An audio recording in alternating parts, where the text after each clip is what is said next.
여자친구를 폭행하고 편의점에서 난동을 부린 20대 남성이 현행범으로 체포됐습니다.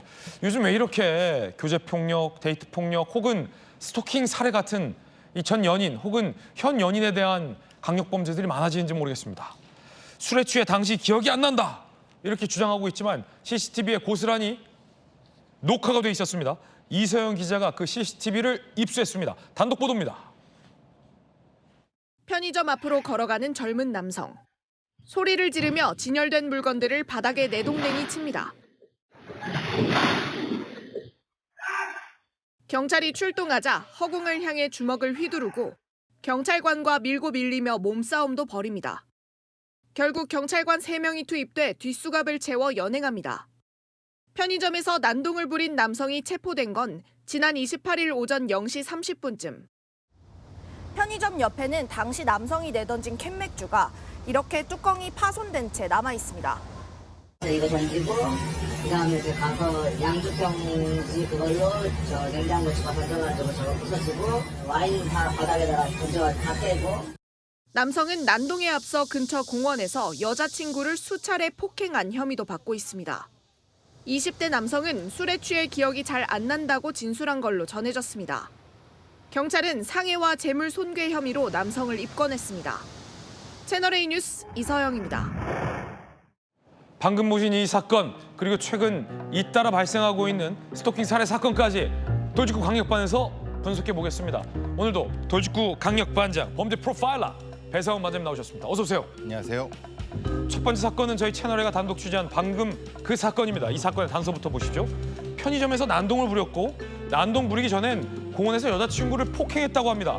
20대밖에 안 된 젊은 친구가 어디서 뭘 배운 걸까요? 편의점 난동 전 인근 공원에서 여자친구 수차례 폭행, 술에 취해 기억 안 난다, 상해, 재물손괴 혐의로 입건됐는데 자, 배 반장님, 일단은요. 아니, 왜 편의점에 가서까지 화풀이를 하는 겁니까? 저건 이제 보여주기 범죄일 가능성이 높죠. 보여주기 범죄요? 예, 자기가 얼마나 화났다는 것을 사람들한테 보여주면서 그 이제 자기 여자친구 몫을 이 표현 좀 그렇지만은 그 관계에 대해서 인정받고 싶을 때 많이 흥분한 척하고 공격하는 경우가 제일 흔한 방식이고요. 술에 취해서 기억이 안 난다는 건 거의 뭐 거짓말일 가능성이 높고 기억이 난다고 하면 본인이 책임져야 되기 때문에 그렇게 진술하는 가능성이 높습니다. 아니 근데 여자친구를 때리는 남자 이 심리가 뭡니까? 그러니까 보통 가장 흔한 것은 이제 소유욕이죠. 강한 소유욕에 의해서 내 건데 왜 내게 내 마음대로 안 돼. 그러니까 마치 어린애들이 장난감이 마음에 안 드는 것을 막 망가뜨리는 그런 심리가 가장 강합니다. 예. 어제도 저희가 분석해드렸던 대전에서의 이 연인 살해 사건입니다. 전날 전 여자친구를 살해 후 도주했고 태연하게 빈소에 갔어요. 장례식장 관계자에게 내가 남자친구다 라고 얘기를 했고 지금 차량에서 본인은 음독 시도했다가 체포 후 병원에서 치료 중이라고 하는데 아니 이건 무슨 심리입니까? 이해가 안 됩니다. 전 도저히. 제가 계속 말씀드리면 이런 형태의 스토킹 범죄는 강력한 소유욕에 의한 겁니다. 그렇기 때문에 가서도 내가 남자친구입니다. 내가 남자친구다? 예. 뭐 왜? 나는 뭐 당당합니다. 저 여자친구가 날 무시해서 그랬다? 그렇죠. 무시했으니까 당연히 저 피해자는 그럴만하다라고 하는 것, 자기의 정당성을 굉장히 투영하려고 하는 겁니다. 예. 그러니까 저렇게 표현해갖고 주변의 시민들이 신고해갖고 잡혔거든요. 예. 만약에 신고 안 했으면 사실은 뭐 잡기가 어려웠을 텐데 신고 정신이 아주 중요한데 기본적으로 저런 행동을 많이 합니다. 흔적을 많이 남기죠. 예. 소유욕, 집착 이런 걸 반복해서 하는 행동입니다. 자, 그런데 최근 전 연인을 쫓아가서 살해로 이어진 사건의 공통점을 보면 우리가 앞서 봤던 뭐 여자친구를 폭행하던 전과가 있고 편의점에서 난동을 부린 사람 같은 경우도 그 직전에 연인을 폭행했잖아요. 이런 연인을 때리거나 폭행하는 것과 관련된 경찰의 신고가 사전에 몇 번 있었다는 겁니다. 대전 사건 같은 경우에도 4차례 폭행이 있었어요. 그런데 경찰과 뭐 예를 들어서 사법기관들이 이 피해 여성을 보호해주지 못하는 사이에 살해까지 이어졌다는 거죠. 이거 어떻게 봐야 됩니까? 각각의 어떤 사건이 단절적입니다. 네. 각각의 사건은 그냥 단순 폭행입니다. 그렇기 때문에 문제는 이제 신고받는 그 경찰이 앞에 경찰과 다릅니다. 아, 이게 누적돼가 그 콜백이 될 때 이게 쌓여서 거기서 판단을 해야 돼요. 그렇게 돼야 되는데. 판단이 안 됩니다. 아, 그래요? 그러니까 단일 건으로 됩니다. 그다음 왜 그걸 그렇게 처리하죠? 왜냐하면 그게 이제 말하자면 일종의 반대죠. 낙인 효과 때문에 가해자 중심으로 리스팅이 안 되는 겁니다. 아, 그러니까 우리는 이 법을 반대로 해석해야 되는데 말하자면 가해자는 이렇게 반복적으로 하고 있습니다라는 걸 통해서 사법기관이 접근해야 돼. 우리는 그게 아니라 사건 중심으로 단일 사건이 되기 때문에 시간이 늦는 겁니다. 그러니까 말하자면 대통령께서도 그런 말씀하셨죠. 왜 이렇게 무능하고 이게 절차가 진행이 안 되느냐. 그게 이제 법 절차상에서 단일 사건이 있기 때문에 그렇습니다. 그렇군요. 이걸 바꿔야 되는 거고. 그래서 경찰청장도 뭐 검찰에서도 이 자체를 시각을 바꿔서 이쪽부터 시작을 해야 되는데 그러니까 피해자는 너무 늦다고 생각하는 거죠. 그러니까 엉뚱하게 반대 취지로 해석해버리군요. 반대로 취직하는 거죠. 예. 말하자면 가해자 중심으로 해석하는 겁니다. 아, 그럼 안 돼요. 안 되죠. 당연하죠. 다른 건 몰라도 이런 거는 가해자 중심으로 해석하면 안 되고 피해자 중심으로 해석해야 되는데 법 절차는 반대로 돼 있기 때문에 경찰들, 공무원들은 이제 자기 편의주의로 해석하는 겁니다. 그러니까 제일 편할 대로 하는 거죠. 근데 피해자들은 그러다가 죽음에 이르는 지금이 그 상황인 겁니다. 오늘 우리 배 반장님의 말씀을 우리 경찰과 검찰이 좀 새겨들어야 될 것 같습니다. 자, 첫 번째 사건이었고요. 두 번째 사건 만나보시죠. 상한판 보시겠습니다. 두 번째 강력 사건은 강아지인데요. 냉장고 안에 있네요. 무슨 사건이죠? 식재료 냉장고에 강아지가.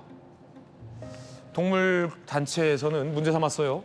영업용 냉장고 안에 강아지가 감금된 채 떨면서 발견됐다. 더위 피하라는 의도였을지 모르지만 저체온증, 호흡곤란으로 사망할 수 있다라고 문제 제기를 했습니다. 누리꾼들도 두 눈을 의심했다. 뭐 비위생적이다. 똑같이 당해봐라. 분개하는 목소리도 있었는데 반전 사연도 있어요. 자, 이렇게 온라인 커뮤니티에도 강아지가 냉장고에 들어가 있는 사진이 공개된 겁니다. 견주 입장이 나왔어요. 견주는 11년째 키워온 가족 같은 강아지다. 급성 심장병이라 더위가 치명적이다. 냉장고 속에서 잠시 열시킨 거다. 먹는 소스 보관하는 냉장고에 넣어둔 건 제 불찰. 고객분들에게 죄송하다. 아, 견주 얘기 들어보시죠. 급성 심장병이 와가지고 2월 달에 입원해가지고 지금도 약 먹고 있는데 에어컨이 고장이 나가지고 선생님이 주의사항에 조여가 안 된다고 적혀있어가지고 11년을 키웠는데 11년 정도 되면 말 길어야 되잖아요. 나올래 이러면 나온다고 하고요. 안 나오면 안 나온다 다시 추구하거든요. 아, 요거는 이 사진만 보고 동물단체가 좀 오해한 측면도 좀 있는 것 같아요. 예. 그러니까 이제 인식의 차이가 있을 거고 견주 의도는 분명히 그 악의적인 건 아닌 것 같습니다. 네. 지금 말씀하신 거 보니까 그래도 식품위생법 위반은 분명히 문제가 될 것 같고요. 그렇군요. 왜냐하면 먹는 것이 있는 것에 저기 위에 보면 뭐지만 같이 저렇게 넣으면 안 됩니다. 당연한 거고요. 동물 학대 관련된 부분은 견주의 입장에서는 아닌 것 같은데 네. 그래도 만약에 혹시라도 저게 깜빡해서 있을 때 오래 있으면 사실 저체온사가 될 수 있거든요. 할 수 있거든요. 그러니까 그 두 부분. 그러니까 의도는 그렇지 않다 하더라도 결과가 나쁠 수 있다. 이 부분은 사실은 그 견주께서 명심하셔야 될 것 같습니다. 네, 에어컨을 빨리 좀 고치거나 그렇죠. 아니면 이제 냉장고에 넣지 말고 대야에 네. 얼음물 넣어 놓으면은 강아지들이 거기 들어가 있기도 하고 하거든요. 나왔다 들어갔다 하거든요. 그리고 이제 동물용 조끼 같은 것이 있습니다. 내 체온을 낮춰줄 수 있는 그런 것만 해도 괜찮을 것 같은데 조금 이제 불찰이신 것 같습니다. 네, 냉장고에 오히려 깜빡 식당 하시다 보니까 깜빡하면 오히려 더 큰일 날 수 있다라는 그렇죠. 말씀 새겨 드려야 될 것 같습니다. 자, 강력반 함께하고 있습니다. 세 번째 사건 만나보시죠. 응급 공조의 정석? 자, 이런 제목 붙었는데 영상이 입수됐어요. 함께 보시죠.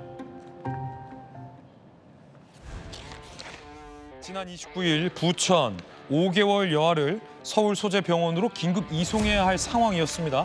경찰은 사이카라고 하죠. 5대를 투입해서 차량 통행을 제한하면서 이동했습니다. 경찰들 애썼어요. 1분 1초가 아주 긴박한 순간입니다. 사이카가 진입하는 차들을 이렇게 필사적으로 몸으로 막아서네요.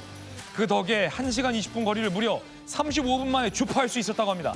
다행히 5개월 된 아가는 제때 치료를 받아서 큰 위기를 넘기고 회복 중이라고 합니다.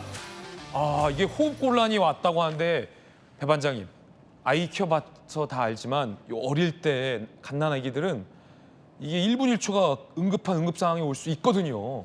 5분 아니 골든타임이죠. 사실은 경찰이 요즘 욕을 많이 먹고 있는데 전 진짜 잘한 것 같습니다. 아, 이건 잘했어요. 예, 그다음에 사실은 서울대병원까지 오는데 사실은 저렇게 시간이 짧게 할 수가 없습니다. 그래요? 근데 이제 경찰은요, 서울청 상황실에 2층 가면은 그 CCTV가 있어서 신호를 이제 바꿀 수가 있습니다. 그러니까 사이카가 동원된 이유는 이동하는 사이카 상터에서 팍팍팍 바꾸는 겁니다. 아니, 지금 부천에서 서울대병원까지 35분 만에 간 거예요? 그렇죠. 절대 불가능하죠. 이야. 근데 저런 경우, 즉 국민의 생명이 위험할 때는 분명히 할 수 있습니다. 저건 경직법에도 분명히 법에도 보장돼 있는 거고, 그리고 당연히 해야 되는 거고요. 그리고 거기서 이제 문제는 경계가 문제입니다. 그러니까 지금 경기도와 서울의 경계가 문제이기 때문에 경기도의 사이카가 먼저 거기까지 온 다음에 서울 사이카 그걸 받아서 돌아가는 겁니다. 아, 우리말로 관할. 예, 관할이. 예. 그러니까 물론 넘어서서 할 수 있습니다. 문제는 지리는 서울경제를 더 잘 알죠. 그러니까 그 관할을 넘어섰을 때 사이카 붙고 그 다음 단계 다음 사이카 붙고 붙어갖고 이게 작전이 3단계에서 진행되는 겁니다. 지금 이거 5개월 된 여자 아기는 무사합니까, 예, 반장님? 무사하다고 합니다. 다행이네요. 다행이죠. 오. 왜냐하면 서울대병원에 그 시간에 안 갔으면 큰일 나죠. 아니, 그러면 이렇게 응급 상황이 있을 때는 경찰에 신고를 한 겁니까, 이분들은? 예. 그렇게 되면 도와달라. 사설 구급대가 112에 신고를 한 거죠. 아마 경험이 있으신 분 같습니다. 네. 그냥 그렇지 않고는 해결될 수 없는 상황 같습니다. 그냥 구급차 그냥 갈 수도 있습니다. 키고. 근데 늦죠. 왜냐하면 비켜달라고 해야지 겨우 비켜주지 않습니까? 예. 물론 많이 비켜주시지만. 근데 사이카가 하면은요. 일단은 그 진행도 되고 신호등도 경우에 따라서는 열어드릴 수가 있거든요. 왜냐하면 잘 모르는 엄마 아빠들이 많거든요. 젊은 엄마 아빠들이 이런 분들이 많아요. 아기가 응급 상황이잖아요. 갑자기 뭐 호흡이 멈춘다거나 아니면 이렇게 큰일 날 상황에서 일단 급하니까 아빠가 운전할게. 아기 엄마 아기 안고 타라고 해서 본인 차로 막 신호 위반하고 가다가 큰일 날 수 있습니다. 큰일 날 수 있습니다. 이럴 땐 어떻게 해야 되는지 안내 좀 해주세요.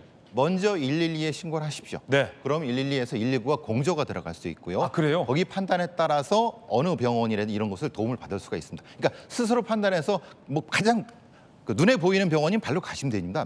근데 그렇지 못한 경우는 전문가의 도움을 받으시면 됩니다. 네. 112 신고를 하시고 119에 공조를 하시면 바로 저렇게 될 수가 있습니다. 예, 아주 좋은 말씀이었습니다. 아, 경찰들 이번에는 아주 고생했네요. 자, 돌직구 강력반 봤습니다. 저희들은 60초 광고 후에 돌아오겠습니다. 잠시 후에 뵙겠습니다.